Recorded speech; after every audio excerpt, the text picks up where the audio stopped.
Las investigaciones realizadas sobre la participación de las mujeres en los distintos procesos histórico-nacionales revelan cada vez más su presencia como actores sociales. El diccionario biográfico antes reservado a las heroínas incrementa cada día sus páginas con el registro de numerosos nombres de quienes han desempeñado un papel protagónico. Una revisión histórica en búsqueda de las mujeres las descubre como sujetos sociales participantes en los procesos políticos, económicos y sociales de su tiempo. El liberalismo abre sus puertas a la mujer. Cuando se comenzaron las protestas hacia la opresión de Porfirio Díaz, las mujeres, aunque no sean reconocidas, formaron parte de estos eventos y fueron fundamentales para iniciar una revolución. La mujer siempre ha estado presente en la participación política de cualquier país. En este caso se abordará a partir de la Revolución Mexicana, ya que es necesario partir de un evento fundamental en la historia del país. Como sabemos, en el tiempo de esta Revolución Mexicana, todo movimiento liberalista era atacado y reprimido. El movimiento liberalista de las mujeres no se podía quedar atrás, pues este fue atacado por parte de las autoridades, exiliando del país a sus dos líderes, los cuales eran Camilo Arriaga y Ricardo Flores Magón. Esto haría que el movimiento se separara, pero este no se daría por vencido. Las mujeres expresaban sus intereses y demandas utilizando el periodismo, la literatura y la propaganda, y con ello se sabría que las mujeres tendrían un gran potencial para ser periodistas y escritoras. En este hilo histórico se destacan las luchas entre caudillos villistas y zapatistas en contra de carrancistas, quienes divergieron del movimiento. Un grupo de mujeres se unió para difundir propaganda liberalista con respecto a la igualdad. Este grupo de mujeres difusoras de la propaganda liberalista estuvo conformado por Elena Torres Cuéllar. Fue una maestra feminista, normalista, lideresa de movimientos y quien también trabajó codo a codo con las no menos grandes Gabriela Mistral y Eulalia Guzmán. En 1917 apoyó a Felipe Carrillo Puerto en el Partido Socialista de Yucatán y fue la primera y única mujer que participó representando a la Liga de la Resistencia, la cual era un subcomité del Partido Socialista del Sureste, el mismo año de la promulgación de la Constitución Política de los Estados Unidos Mexicanos. Elvira Carrillo Puerto fue una líder feminista conocida como la Monja Roja del Mayab, debido a que consagró su vida a lograr el sufragio femenino. Destacó por encima de sus cualidades como maestra y poeta, por su discurso en favor del control de la natalidad, la libertad sexual, el divorcio y contra lo que consideraba la opresión religiosa de la época. Rosa Torre González fue una pionera del feminismo que participó en la organización del primer Congreso Feminista Mexicano realizado en Yucatán en 1916 entre 3 cargos y acciones. En 1910, a sus 20 años, colaboró con el movimiento revolucionario encabezado por Francisco I. Madero en actividades de propaganda. En una entrevista que ella concedió en 1941, Torre González declaró que cuando se efectuó la visita de Francisco I. Madero a Yucatán en 1909, además de 5 hombres, solo 2 mujeres se presentaron a darle la bienvenida. Rosa fue una de ellas y por ello recibió toda clase de improperios. Florinda Lazos León fue una activista feminista, periodista, empresaria, promotora de la educación y abrió la brecha a la participación política de las mujeres. A sus 24 años, fue la primera diputada local en la historia de Chiapas reconocida por su compromiso en apoyar a las campesinas y obreras.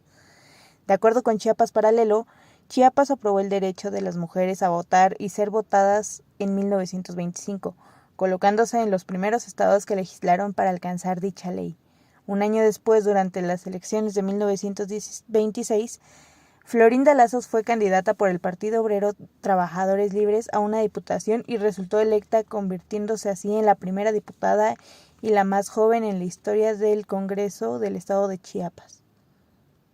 María del Refugio García Martínez, mejor conocida como Cuca García, se integró al Partido Socialista Michoacano en 1917, identificado con las ideas anticlericales y de avanzada sociedad, elementos del proyecto del general Francisco José Mújica Velázquez y del ala radical de los revolucionarios michoacanos. Julia Nava de Ruiz Sánchez, con Dolores Jiménez Muro, José María Bonilla, Antonio Gutiérrez, entre otros, realizó labores de propaganda antirreeleccionistas en Cuautla, Cuernavaca. Fue amiga de la familia del revolucionario Aquiles Cerdán. En 1910 colaboró en la fundación del Club Femenil Antirreeleccionista Hijas de Cuauhtémoc. Escribió en el periódico oposicionista Diario del Hogar y entre otras publicaciones de la Ciudad de México, en donde desempeñó todas sus actividades profesionales. Atala Apodaca Anaya trabajó como ayudante en escuelas de México entre 1910 y 1912, regresando a Guadalajara, donde se suma a los trabajos en pro del constitucionalismo, ayudando a Manuel Diegues, y fue nombrada inspectora de escuelas en la capital del estado. Impartía conferencias y divulgó los principios regeneradores de la Revolución, siendo nombrada presidenta de la Comisión de Estudios y Propaganda Nacionalista. Esperanza Velázquez Bringas estudió leyes en Mérida, Yucatán, y se tituló con la tesis El contrato de trabajo en el derecho mexicano. A sus 18 años empezó a escribir en el periódico El Pueblo y a coordinar la página infantil de El Universal, donde presentó traducciones de autores extranjeros y cuentos propios bajo el seudónimo de Hedda Glaber. Hermilia Galindo Acosta en 1911 se mudó a la Ciudad de México, donde trabajó como secretaria e impartió clases de taquigrafía. Venustiano Carranza arribó a la ciudad en 1914 y Hermilia dio un discurso de bienvenida a nombre del Club Abraham González. Inmediatamente Carranza le invitó a colaborar como su secretaria particular. Además de ser secretaria de Carranza, fue propagandista y feminista muy activa en diferentes frentes. Fue conferencista en diversas entidades del país, editora del semanario La Mujer Moderna y diplomática en favor del constitucionalismo en el extranjero. Josefa Arjona de Pinelo nació en el año de 1875.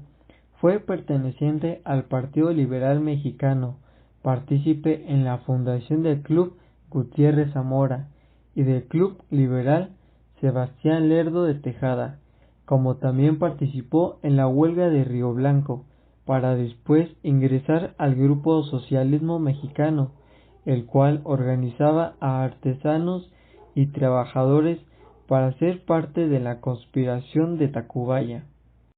Esta propaganda feminista dio paso a la primera aproximación del sufragio femenino, la cual fue realizada por Hermilia Galindo Acosta, quien presentó la solicitud con restricciones específicas ante el Constituyente de 1917 con el fin de que la mujer pudiera votar y ser votada. Congreso Feminista de Yucatán de 1916. ¿Y qué fue el Congreso Feminista? Este congreso fue impulsado por Galindo, Salvador Alvarado y promocionado por el gobernador de Yucatán. Este se llevó a cabo del 13 al 16 de enero de 1916, con una participación de alrededor de 617 mujeres. Fue el primer Congreso Feminista. Las mujeres reclamaban ser partícipes en la política del país y también reclamaban una igualdad con los hombres. Esto no fue nada fácil, ya que, como era de esperarse, los políticos rechazaban estas peticiones con argumentos que al día de hoy cuesta trabajo creer, como las mujeres tienen un cerebro más pequeño que los hombres, o las mujeres son tan temperamentales que no son aptas para un puesto político, y por lo tanto sus ideas eran rechazadas. La promesa del sufragio femenino provino de Lázaro Cárdenas, quien envió una reforma al artículo 34 constitucional, donde se otorgaba el derecho a votar y ser votada. Esta propuesta fue tienda a ambas cámaras de diputados y senadores, donde fue aprobada, pero la reforma jamás fue publicada en el diario oficial, por lo que no tuvo validez alguna. Las mujeres participaron cocinando, lavando, luchando en campos de batalla y marchando igual que los hombres, y lograrían que hubiera derechos en algunos estados, como Yucatán, que tuvo el primer congreso feminista en el país. Las antirreeleccionistas. Para los primeros años del siglo XX, el descontento social en nuestro país iba creciendo y la dictadura de Porfirio Díaz estaba sumando más críticos que admiradores. Mujeres de diversas clases sociales y distintas profesiones y oficios se afiliaron a los recién establecidos clubes antirreeleccionistas, donde realizaban actividades de propaganda y difusión.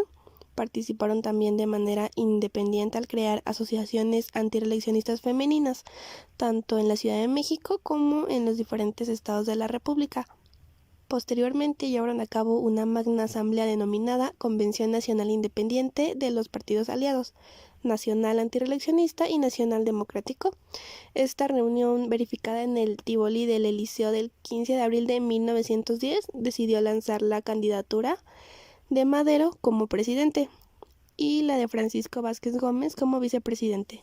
La asamblea acordó el nombramiento de una comisión compuesta por Alfredo Robles Domínguez, Urbano Espinosa y Federico González Garza, para que presentaran los lineamientos generales de política del partido antirreeleccionista.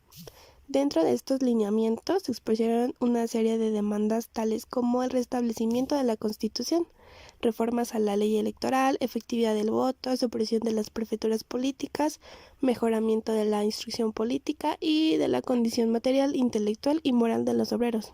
Y finalmente, fomentó la agricultura, la industria y el comercio. Isabel Vargas Urquidi nació en 1882 en la Ciudad de México. Sobrina de Carlota Urquidi Márquez, colaboró en la campaña antirreeleccionista de Francisco I. Madero, apoyando las labores de difusión del movimiento. Albergó en su casa a correligionarios que huían de la represión del gobierno porfirista. María Arias Bernal nació en la Ciudad de México en 1884. En 1904 se graduó de maestra y desarrolló esta actividad hasta 1909. Era subdirectora de la Escuela Corregidora de Querétaro.